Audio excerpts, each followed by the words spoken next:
Today, we're going to be opening up this carbon monoxide and explosive gas alarm to see what's inside.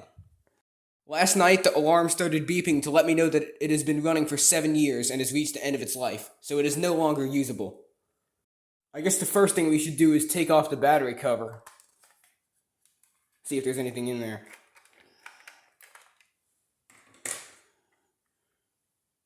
No screws there. I guess let's get the tag off. People usually hide screws under there.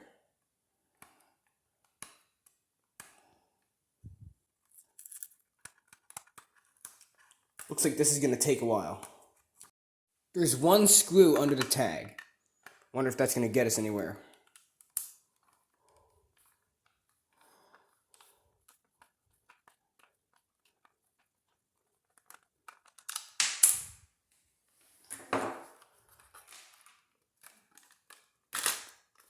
Oh. We're in.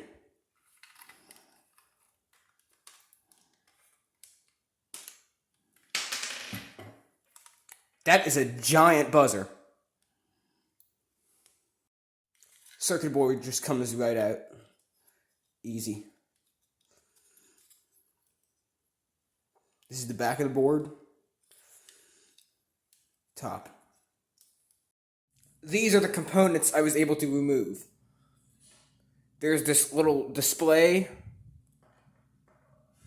3 tiny capacitors, the carbon monoxide detector, and the little natural gas sensor.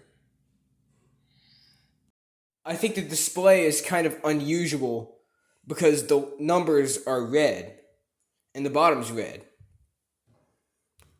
On a normal display, everything is white.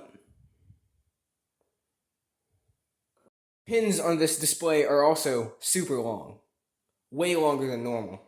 The display looks kind of unusual, but the buzzer is definitely the weirdest. It is way bigger than I expected it to be. It's so big that you can slip a normal sized buzzer right into the hole in the top of it. First component I'm going to test is the display. Let's see if it works. Oh. Put it off. Seems like the display still works, which is good. To test the carbon monoxide detector, I would need to create dangerous levels of carbon monoxide, which I don't know how to do and don't want to do. So we're not going to be testing this one. But there is something kind of interesting that the explosive gas detector has.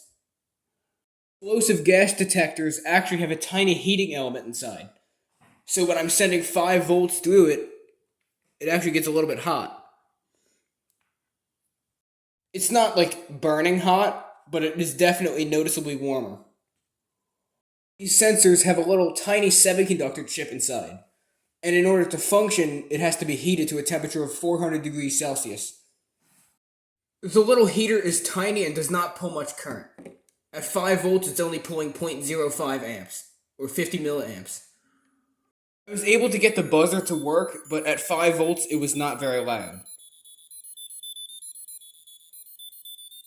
If you would like to see more fun projects, don't forget to hit the like button and subscribe to the channel so you won't miss out on any new uploads.